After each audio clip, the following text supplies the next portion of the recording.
Do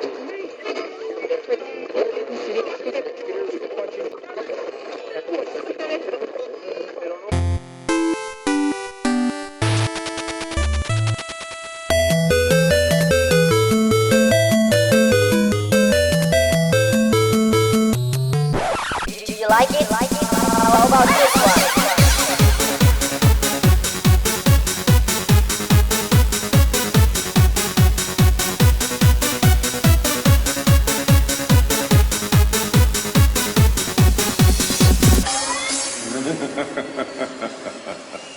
That I didn't see coming.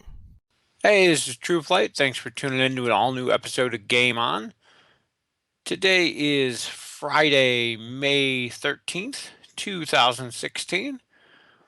We have a guest on our show tonight. We're going to get to him in just a bit. But we've got a good show for you this week. Got all sorts of things to talk about.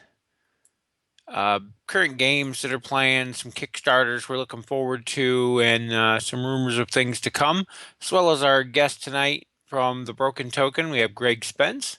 First off, if you're interested in being a part of the show, you have any game topics you'd like us to see us cover, or you want to get in touch with me, you can do so in a few ways. You can follow me on Twitter at Trueflight_EQ2. So I post all of my thoughts as well as updates on the show and videos and other things that I post on YouTube are linked there as well. You can also find me on Board Game Geek under the username Enders02.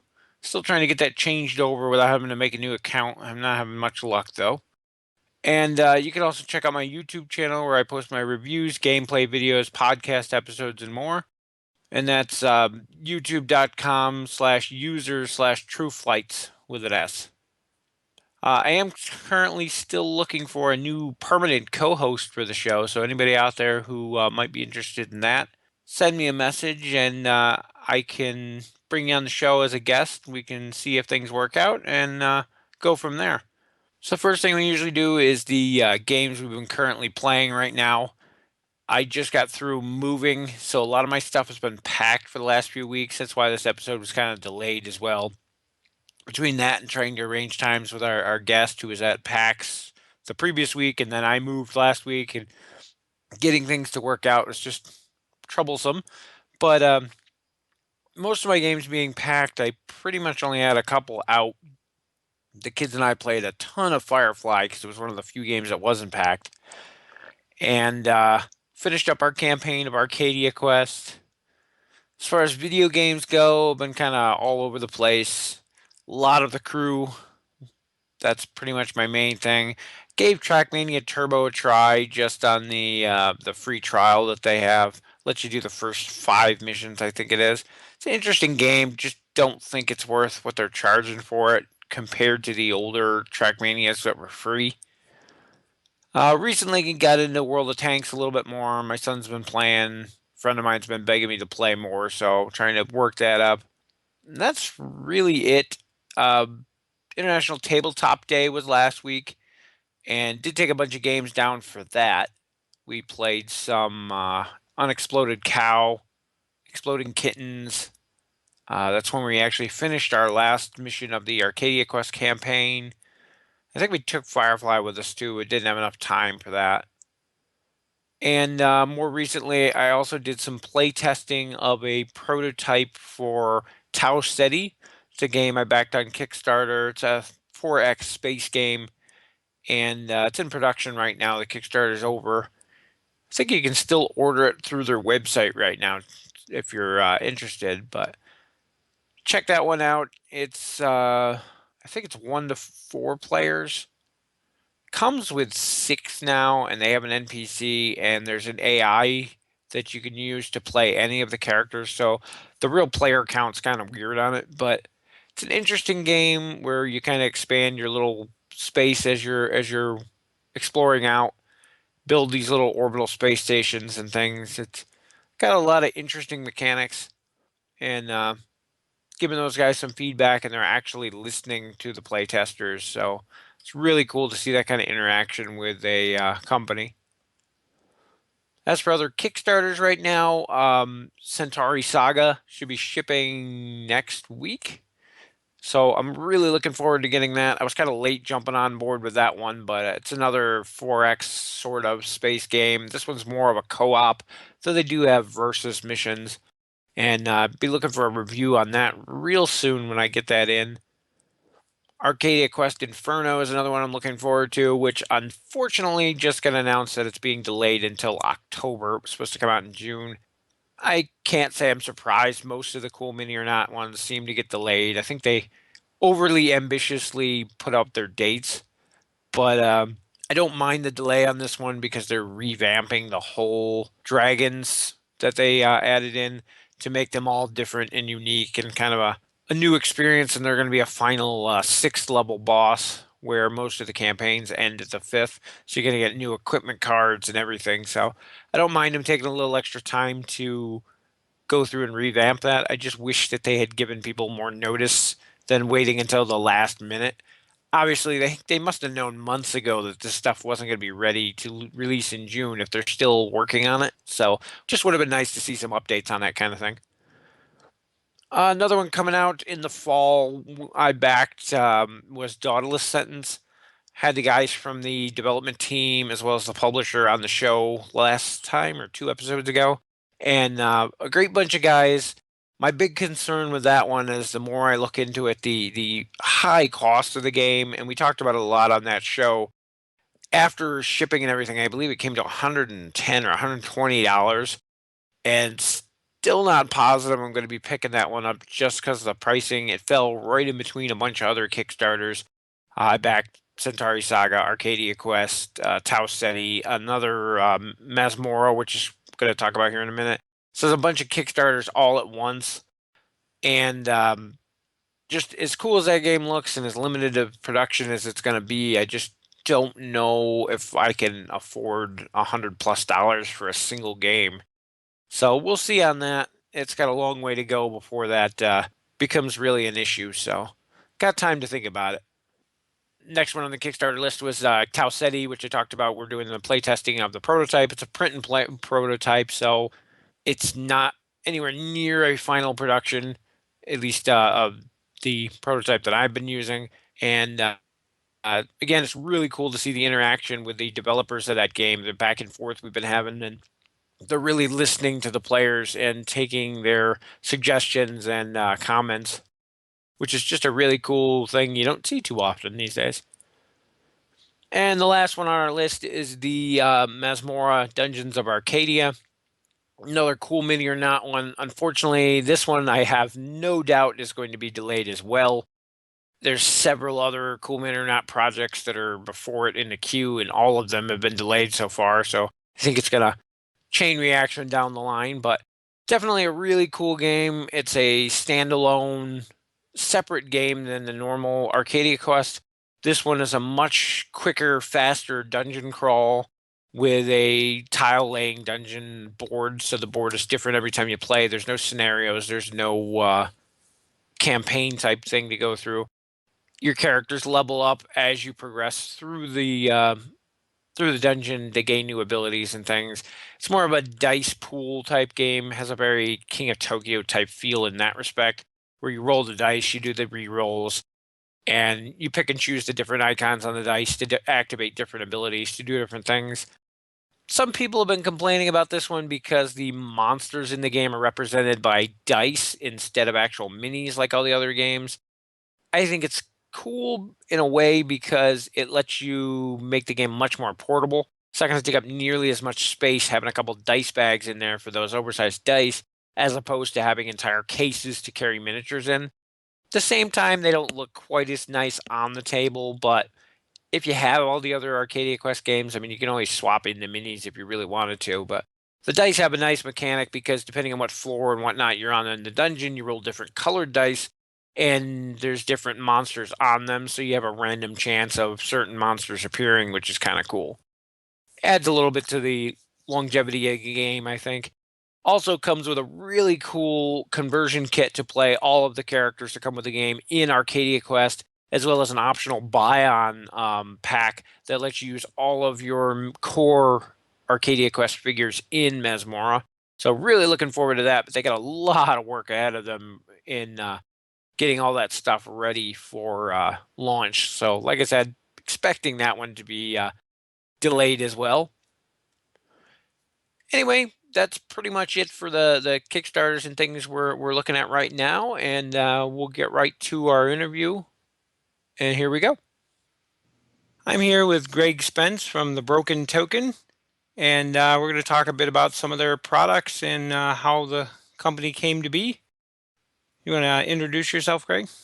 Yeah, hi. I'm Greg. I'm the CEO and owner of the Broken Token, and been doing this about 2 years now. Started it as a kind of a hobby business. It actually never really set out to make this a business. It was just something I was doing for fun while I had my day job, and it's kind of grown from there. And so now I'm doing this full time, and we're having a blast making really awesome gaming accessories. And first thing I got to ask you is the same thing I try to ask everybody we have on here, but what kinds of games are you playing right now between board games, video games, any of that stuff? Mostly, I've been playing board games. Some of them are for fun. Some of them are for research for products we're making. What I've really been enjoying right now for fun is Pandemic Legacy. I started that with some friends of mine, and we've been getting together almost weekly to play a couple of episodes of that, working through the year. So that's been a blast. We just did that last night, and I'm having a lot of fun. And then we've been playing a few other things related to projects we're working on, like Tesla versus Edison, Seven Wonders Duel, a few other games like that. And as far as video games, really, I've been kind of taking a break from video games for a little while. But just last night, I installed Bloodborne, and I'm going to try to get some time to play that with some of my friends. You've been playing more than I have lately. Just finished moving, so that kind of ate up a lot of my gaming time the last few weeks. Yeah, I know how that goes. So, you kind of started to answer my next question already, was how the Broken Token came to be and what got you interested in starting it. Well, I've always been into making things. I've always loved woodworking and building stuff. And the kind of the first thing that I ever did that was related to gaming was I wanted to build a custom box to hold all my Agricola bits and pieces. So this was something I just did in my garage with my woodworking tools, and I probably spent about 40 hours designing and cutting and staining and lacquering and sanding, and came up with this really nice hinged chest that had removable trays, and it held all the boards and the bits and pieces, and it was really nice. It was like making my own kind of collector's edition of Agricola. And when a lot of my friends saw that, they were like, "Man, that's really cool. You know, that it'd be awesome if you could make those and sell them." But when I told them how much time I spent on it, it's like, well, I'd have to charge $800 or something, for the amount of time it took for me to make this thing. There's just no conceivable way to produce them in a way that I could sell them, even though I knew that, my friends were interested, and there'd probably be other people out there in some kind of organization system for games. And it wasn't until maybe 6 months to a year later, I was working in a maker shop. I'd actually joined up to do some cutting on a CNC machine for some other project I was working on. And they had a couple laser cutters there. And I was like, well, these things are really cool. So I started to learn how to use the lasers, and kind of immediately I started thinking about, okay, I could make some pretty intricate designs that can cut fairly fast on the lasers. So I sort of prototyped an idea for an insert for King of Tokyo, which I was just playing at the time. So I was like, let me make something for that. And it worked out really well. And I posted some pictures on Board Game Geek, and people were like, man, I would buy that. So I kind of put up a little online store, and I was also working on designs for some other games like Eclipse and Seven Wonders. And so I got a little online store going, and people started ordering these organizers. So I was going down to the maker shop and making them at the time. And as orders just grew and sales grew, it got to where I was going down there 3 times a week, and it just wasn't sustainable. It was a long drive, and it was a lot of time, and I was hand sanding these things, and it was like, man, if I'm going to do this, I got to find a better way. So I ended up ordering a machine that we could install in my garage, and did a little Kickstarter that we had hoped to raise a few $1,000s for, just to kind of help pay for the machine. That was the Case for Humanity Kickstarter, where I had made just a simple box that was designed to sort of hold all of your Cards Against Humanity cards and expansions that had come out. This was before they had the bigger, blacker box. So I put that up on Kickstarter, and man, just to my surprise, everybody was really into it, and we got tons of backers. People were sharing it. We became one of Kickstarters like Pix at the time, and we raised something like $30,000 just making these nice wooden boxes that not only people, we found out from people they wanted to use them to hold their Gloom cards or their Flux cards or all these other card games that had been outgrowing their boxes. So kind of people were getting customs and all kinds of stuff. So that sort of that really did kickstart the business. And it was a ton of work fulfilling all of those pledges, but we got it done. And sort of when that project was done, we were left with a pretty good customer base of people interested in these kinds of products. And from there, I moved out of the garage, and we ended up moving into a small building and hired a couple employees, and that's really how everything started. Now we're up to 17 people, and we have 10 laser cutters, and we're cutting 24 hours a day. We actually have shifts that run continuously to keep up with the demand. So I'm really proud of the growth we've seen in the last 2 years. It's kind of a testament to the need for these kinds of solutions out there in the gaming industry, and we're really excited to be a part of that whole thing. Yeah, I have tons of games. I'm always trying to find some way to store all the stuff for them, especially miniature games, which I see you guys are getting into more and more now. Right. Yeah, miniature games always provide a different set of challenges than sort of just a typical board game, especially because a lot of the miniature games are expandable, like Imperial Assault and X-Wing, where you can buy way more content than what you could ever fit into a base box. So sometimes the best we can do is kind of give you a system to organize all of the base components and as many expansions as possible. But for the people that go really, way to the other end and buy, 2 copies of everything out there, sometimes you just have to go out and have an external, another case to hold your miniatures, and then maybe a box with our insert to hold the cards and the bits and the tokens and all that kind of stuff. So those can definitely be challenging. But we just released our Blood Rage organizer, and we're really happy with the way that one turned out. And we did a lot of cool engineering in there to hold all of the miniatures by their bases so that they don't move around in the box. It allows you to store the box vertically on your shelf. And if you've painted your miniatures, they're not going to be banging into each other, and it's going to keep them protected. So that was a real challenge, but I'm really happy with the way that turned out. Yeah, I love the design of that one and how each guild has their own little box with everything in it. Yeah, it sure makes setup a lot easier when you can just hand a player his box and it's got all of his miniatures and all of the bases and all of the tokens that he needs. You kind of hinted at it a little bit earlier on, but how are the inserts designed? What kind of process does that go through? Obviously, they're done custom for each individual game.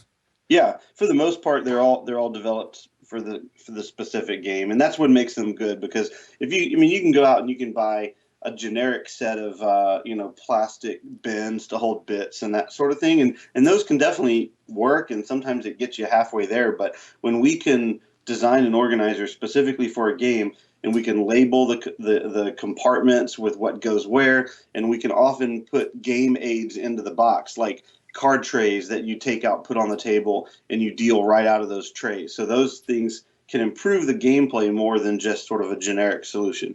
So kind of the process for designing them is, of course, playing the game, getting to know the game really well if it's one that we don't already play a lot.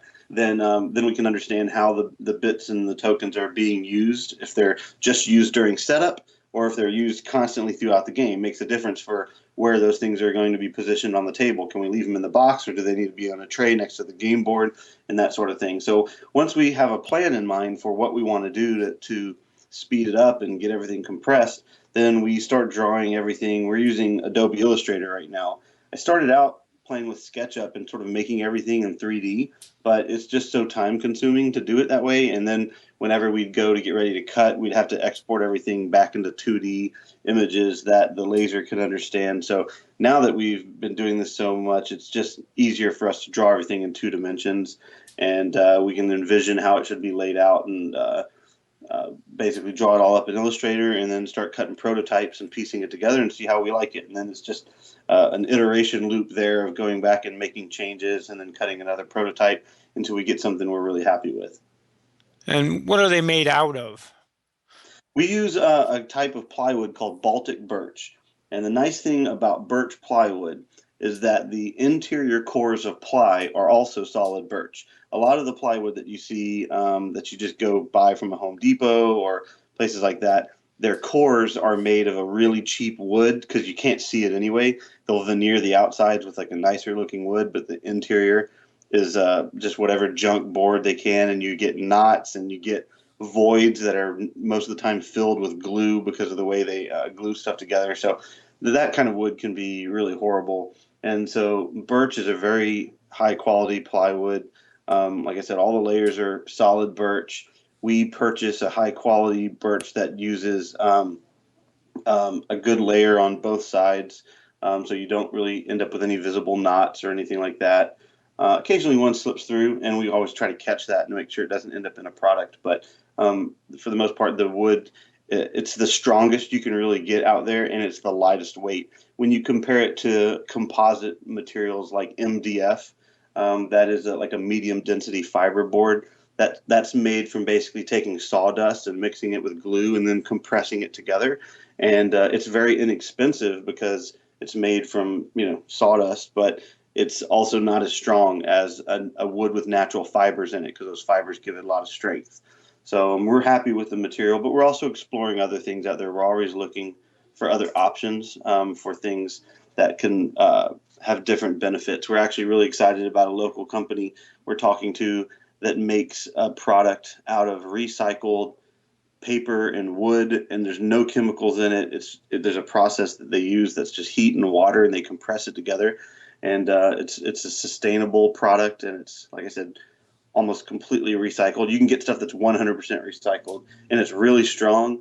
The only difference is it's not as visually appealing as wood. So it's one of those things where we have to kind of figure out if our customers would be interested in sort of trading the visual appeal of wood fiber for a fully sustainable recycled product. So there's a lot of cool options out there, and we're always kind of weighing like what people are interested in. Like the laser systems you use, can they cut through things like acrylic too, or is that a different machine for those? No, yeah, the lasers we have can cut wood, acrylic, certain plastics. It can cut through a lot of things. These CO2 lasers typically don't cut through metal, but they can cut through a lot of other materials. It's mainly just making sure that whatever you're cutting doesn't contain any it doesn't produce any harmful gases during the cutting process or anything like that. So everything that we do that we cut produces a very safe byproduct. Like the wood that we cut through just creates a minor amount of smoke, and there's nothing in that that's dangerous at all. It's less smoke than you get from building a campfire, and that's with 10 lasers running. Nice. And I think I have my questions out of order here because this next one you pretty much already answered was Sure. how the process goes from being the original concept all the way to the final product and the steps involved there. We kind of already went over most of that. Yeah, yeah. Generally, how many different builds are there between your first prototype and then your final production model? I'm sure it varies depending on the set. Yeah, I mean, sometimes we get lucky, and within 2 or 3 prototypes, we've got exactly what we want, and we call it good. And sometimes we go through a whole lot. And I mean, Blood Rage, for example, was a lot of prototypes because we were engineering some new things we hadn't done before, and there's a lot of trial and error. You'll draw it one way and you'll test it and go, okay, this breaks too easily, or this is too tight, or it's too loose, and we ended up having to go around and around with certain pieces of the organizer. Sometimes we're prototyping just one tray, like the tray that holds the monsters. I maybe cut 10 of those things, making changes to the system that holds them in place until I got exactly what I wanted. And then the rest of the trays, for the most part, were okay earlier on. So that one we easily spent a few weeks on, the whole prototyping stage between testing and iterating on that. But sometimes things go really quickly. And we've worked on a couple projects here recently where we cut the first one, it was almost perfect. We make a couple little minor tweaks and cut the second one, and we're like, okay, that's good. So those are really nice when we have those that work that way. And you don't just make inserts too. There's a bunch of other things available from the Broken Token as well, are there not? Right. We do a lot of upgraded game components. So we make some acrylic replacement tokens that are typically more detailed. and more fun. For example, we make a upgrade component for Lords of Waterdeep called D&Deeples. The base game just comes with some colored cubes that are supposed to represent the adventurers, and we do a set of acrylic tokens that are actually shaped like little warriors, clerics, wizards, and rogues. So they're a lot more fun to play with, and those are really popular. So, yeah, we also do, I think I mentioned metal coins that we have for Lords of Waterdeep, Seven Wonders. We also did the official coins for the Carson City Deluxe Edition that came out on Kickstarter. So we're always looking for opportunities where we can create components that make the game more fun to play. And people can get these from your online store at thebrokentoken.com. I've seen Yes, them on Amazon, eBay, and even local comic shops or game stores. right. We're really proud to be in a lot of retail stores, and we're always expanding that. So we're having new retailers sign up with us every week, and we're in hundreds of local gaming stores out there now and in distribution. So if anybody listening goes to your local game store and they don't have us, just let them know that you want them to carry Broken Token products, and they can reach out to us or check with their distributor, and we can work on getting them to their store. That was actually my next question: is how would they go about getting a hold of you? Yeah, so you can reach us through our website, contact at thebrokentoken.com. Retailers can contact us through there, as well as customers that have any questions or suggestions or feedback. So, out of all the inserts you've designed so far, what one are you most proud of? Let's see. I guess I'm really proud of the two that stand out right now, and they're also very recent. I'm proud of the Blood Rage Organizer because I just feel like the engineering for it came out really nicely, and it's been very popular with customers.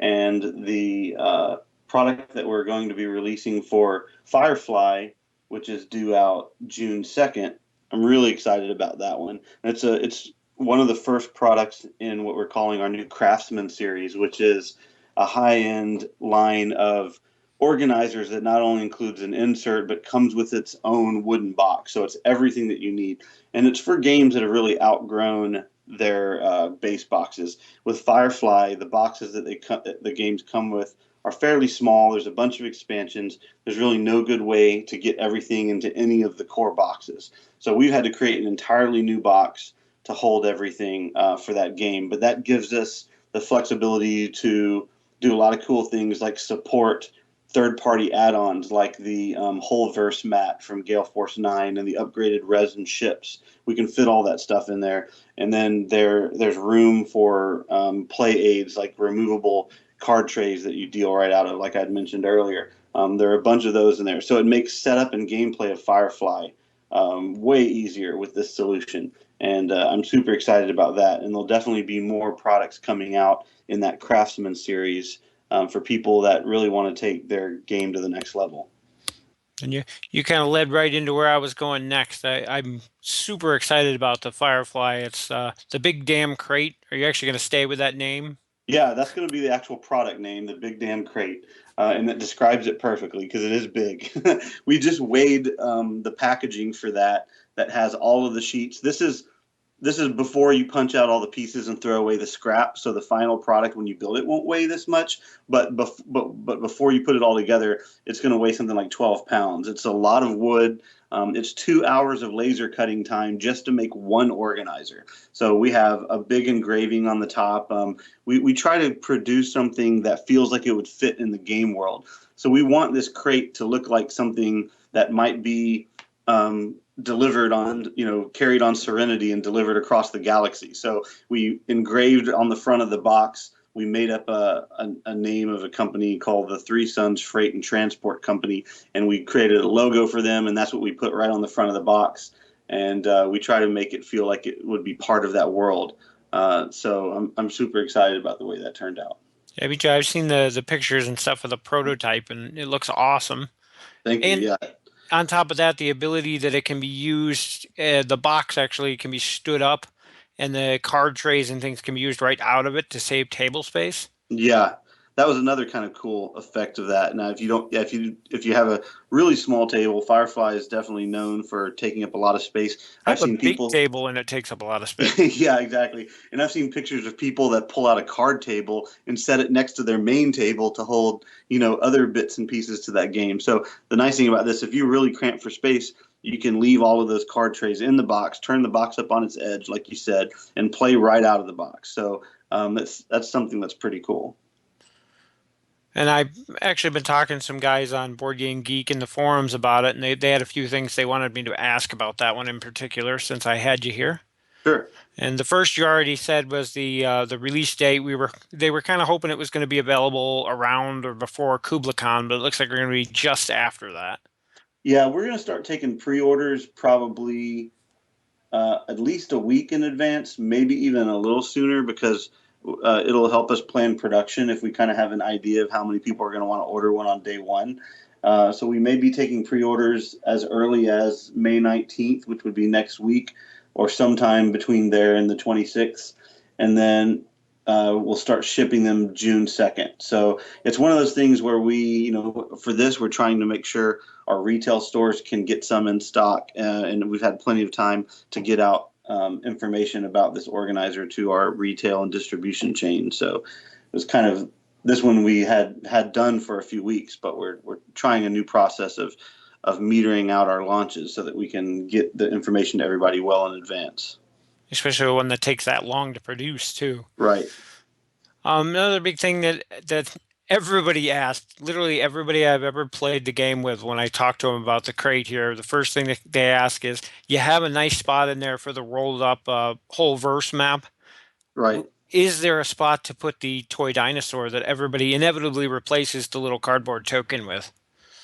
That is a really good question. You know what? I need to look into that and see. There's definitely space in the box. There's a good bit of space in there because all of the card trays have a discard area in them. So there's empty space under each of the card stacks for discards. So there's definitely room in the box. It might be a matter of sticking the dinosaur into one of those empty card discard areas, and then when you pull that tray out, you just take the dinosaur out and set it on your table. So I have no doubts that it'll fit in there somewhere, but I actually honestly don't know the size of it, so I'd have to look at that and see. Maybe you can shoot me over a link to it and I can check it out. Well, yeah, that's the joke is that most people say is it all depends on what size dinosaur you get. There actually isn't an official one. Okay. But if you've ever seen the show, I think it was the very first episode. Actually, Wash is playing with the toy dinosaurs on his console. Yeah, they give you a little punched out token to use, and even in the rule book of the game, it says as soon as possible you got to replace it with a toy one. And I've seen people use everything from I have a little one that's only like 2 or 3 inches. He's about the same size as the token, just 3D.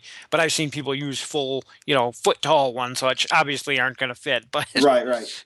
Yeah. Sorry, I thought maybe you were referring to there was a specific one that a lot of people were using. But if it's a wide variety of stuff, then it's really just going to depend on the size of it. But like I said, there's some space in there for sure. So hopefully, depending on what they're using, it should fit. If not, they might have to just carry it separately. I told them I was going to ask. So. Right.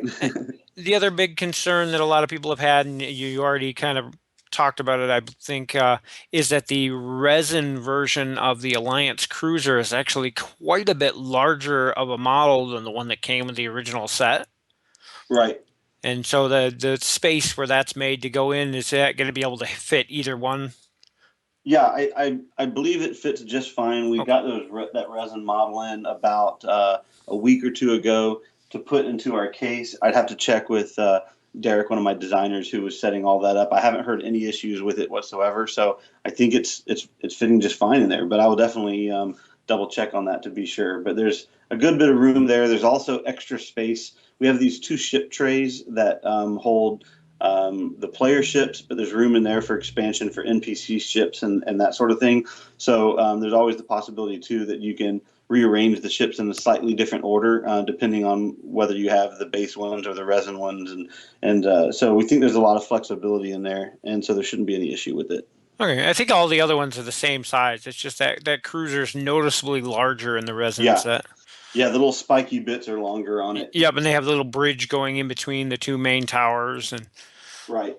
So, Did you have a price in mind on that since we're getting so close to its launch and the pre-orders? Yeah, so MSRP has been set on it, and the cost right now is $159.99. So, and that includes everything. That's the whole outside box and inner insert and everything you need to put that together. I think that's right about what you estimated in the forums a while ago when somebody asked you about it. Just wanted to get the official number. Yeah, it was hard to pinpoint it in advance until we had the design done. And we were shooting for trying to get the price as reasonable as possible. But at the end of the day, we were trying to make also the best play aid we could by making sure that it had, all the tools to make the game easier to play and quicker to set up. We also wanted to make it feel very deluxe. So like the token tray lids are clear acrylic tops that are engraved with the symbols of the pieces that go underneath them. So we really didn't want to skimp when it came to the style and the feeling of this, because we figured, even if we cut corners and we got the price down to 120 or 130, that's still a lot of money for someone to invest. And I think someone that's willing to put that into a game won't mind spending another $20 or $30 to get the best of the best, everything just as awesome as it can be. So we decided we were going to, shoot for that, and we'll see how that goes. We'll definitely listen to our customers. We know that a lot of people are looking for products on a budget, and we know that other people are looking for, deluxe, high-end kind of collector's edition style products too. So we're still trying to get a feel for how these products fit into the market and what people are going to be interested in. And we have some options down the road. We've also considered getting a custom cardboard version made of the exterior box that the insert would fit into. That would reduce the cost a bit by not having the heavier wooden box on the outside. So for somebody that wanted it to be a little lighter weight and wanted to maybe save some money, the cardboard option might be something that we do down the road as well. So we're always looking for people's feedback, and we'd love to hear what customers have to say about that price structure and where it fits into their budget or not. It is a little pricey, but at the same time, when you think of all the work that went into it, not to mention it also holds the base game, the 2 expansions, the 3 ship expansions, the Pirates and Bounty Hunters expansion, Right. and it's a playable trays and everything on top of that. So there's a Yeah. lot to it. Yeah. I mean, it's a big organizer, and I'm trying to remember exactly now how much wood. I think I might be getting it confused with the Blood Rage, because I believe it's Blood Rage that's using 12 square feet of plywood, and this one's even larger than that. But like I mentioned earlier, it's 2 hours just to cut a single product on one of our lasers. So just in laser time alone, it's a big investment. And then there's the material on top of that. So it's definitely the biggest project we've set out to do so far, and we'll see what people think about it. I'm excited to put it out there and get the feedback. I can't wait to get my hands on one of them. Another big one, it's one of my biggest games right now that we're playing constantly here, and I mentioned it to you before, was the Arcadia Quest. Yes. It's on your list of possible things in the Right. future. Arcadia Quest is one of my favorite games too. I love it. And I can't wait to sit down and do an organizer for that. It has a lot of miniatures to it, as you know. There's a lot of expansions. Inferno is on its way out, and we're kind of waiting to get that in. And fortunately, Cool Mini or Not's one of our partners. We do officially licensed organizers for them, so they've been great to work with. And like you said, Arcadia Quest is on our list. So we hope to be able to work on something like that very soon. What I would definitely like to see in an Arcadia Quest case is something similar to what you did with Blood Rage, in Yeah. that there's 4 guilds in Arcadia Quest, and there's 4 more, I think, in Inferno. But having a specific little box for those, that in between games you could stick your 3 characters and your cards and everything right in there, so the next time you play, you can just pull them out and not have to fiddle with everything again. That would be amazing. Yeah, that's a really good idea. Something that lets you more easily save your progress between games. And I really like that. I mean, a lot of game publishers are thinking about those things, and I think it's cool. Like, I don't know if you've seen Time Stories or played it, but they designed a vacuum tray that goes in there that is kind of made for you to save your progress between games, and that's really cool. I think with Arcadia Quest, there's not a real easy way to do that right now. You have to just sort of jot down the cards that you had and then sort of reset it up later. So yeah, Yep. having some kind of tray where you can keep it all together like that would be really nice. So Yeah, I agree with. currently what we end up doing with our game is sticking the all the cards and everything into a little Ziploc bag for each guild, and then the models go back in the tray with the other models, and Right. just adds to setup when you go to play again. Yeah. So, um, kind of mentioned a few things already, but what other cool products can we look forward to seeing in the future from Broken Token? Well, we've got, we're really excited about the Tesla versus Edison organizer, which we have launched with their Kickstarter campaign that's going on now. That will be available for sale on our website after the Kickstarter rewards have all been shipped. And then we have a nice carrying deluxe box for Splendor that's also smaller than the box that everything comes in. A lot of people that love the game complain about how big the box is when it's not a very big box when compared to other games, but there's a lot of wasted space in it. So we've created a Splendor box that holds all the components, and there's some cool trays that holds the chips that you just set out and play right out of those. So that's something we're going to be coming out with soon. We're refreshing our Lords of Waterdeep line. We've made some nice visual changes to the organizer, and we're going to be releasing a Craftsman series wooden game box that works with that organizer as well. We see a lot of our customers upgrading their Lords of Waterdeeps. We sell a lot of metal coins and a lot of D&D pulls to people that play that game, and it hits the table, quite often. So we think a lot of people are really going to like to take that game to the next level by putting it in a nice deluxe wooden box.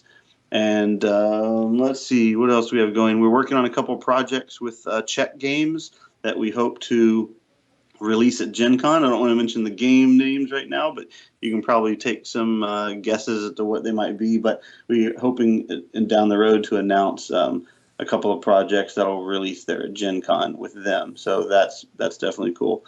And also don't want to forget to mention that we have a really, really cool case coming out for Pandemic. Pandemic has been the most requested solution for a while now, that and Firefly. But since we committed to doing Firefly, Pandemic was next on the list. If you're familiar with it, the boxes are super thin, and there's, I think, 3 or 4 expansions for it. So it's too much to fit in one of their base boxes. So this is another in our Craftsman series where we've made a really nice wooden case that holds everything.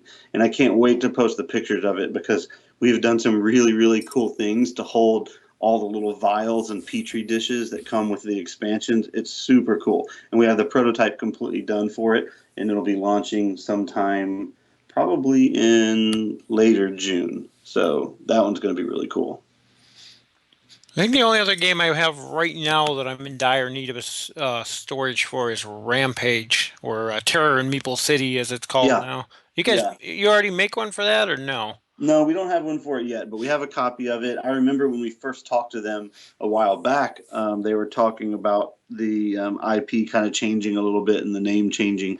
So I still have the copy of Rampage, and I'm not sure if through the change the box size was modified or anything like that. So it's definitely on our list. It hasn't been as high priority as some of the other ones I've mentioned, so we haven't got to doing it yet.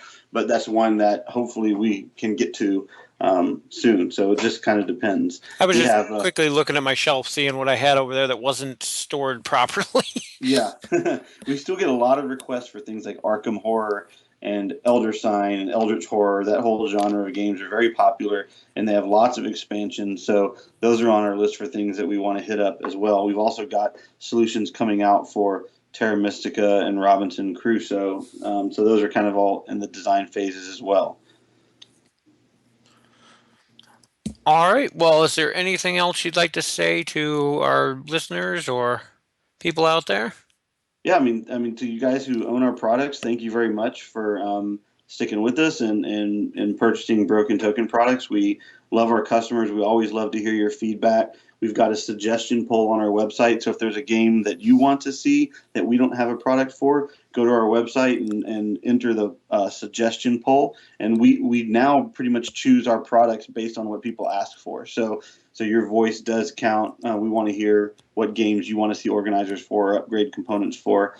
And thanks again for being customers. And for people who are hearing about us for the first time, check us out. We love what we do. We love making your games better, and give us a try and see what you think. I think most people find that once they put an organizer in one of their favorite games and they see how quickly the game out to the table and how quickly it sets up, then they become a customer for life, and we're really excited about that. So thanks for having me on. I really appreciate it. No problem. Thanks for taking the time to come and talk with us. I got one last question for you. Yeah. What game coming out here in the next year or so are you looking forward to from a personal perspective, not from the Broken Token, but for you personally? What are you looking forward to getting this year? That's a good question.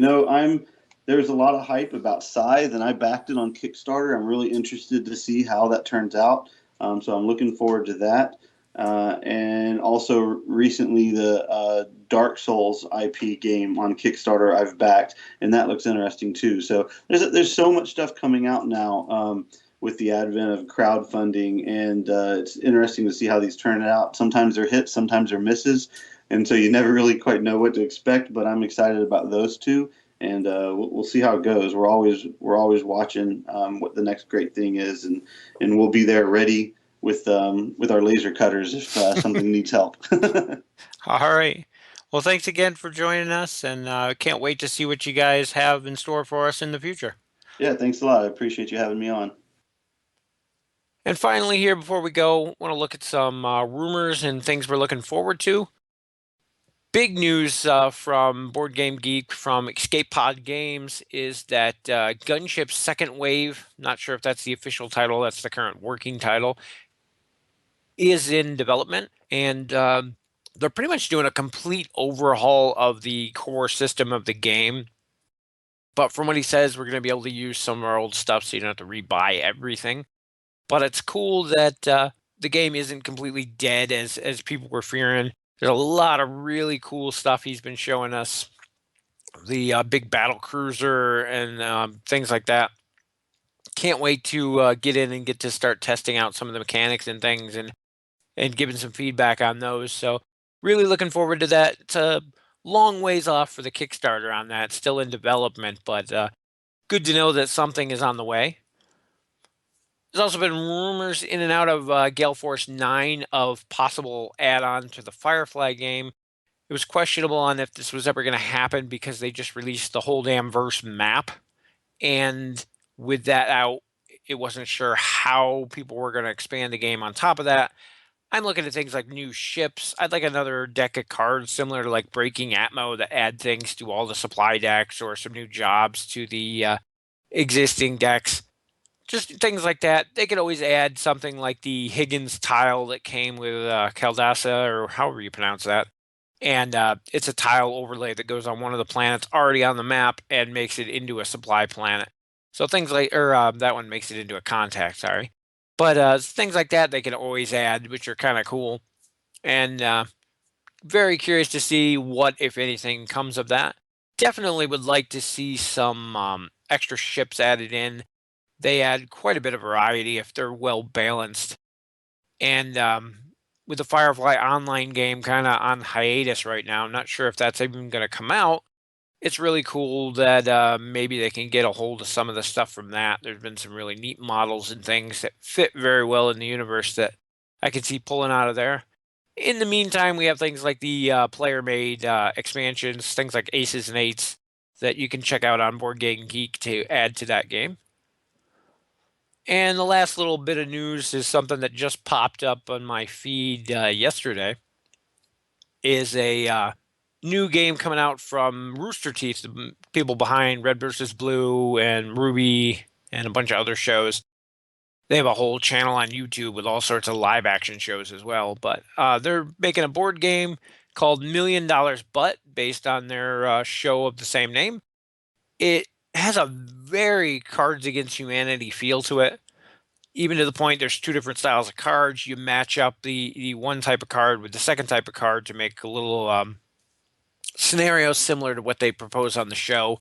And then everybody goes around and votes on the who had the best or most outrageous of the scenarios. And looks like it'll be interesting. I don't know about how well it's going to go over with there being so many other similar games in the market right now. I'm sure it'll do great just because they have a huge following. And we'll really have to wait to see how the game itself plays. But the promotional video that they made for the Kickstarter for it is amazing. And if you haven't gotten a chance, go check that out. It's $1 million, but and see what you think of that.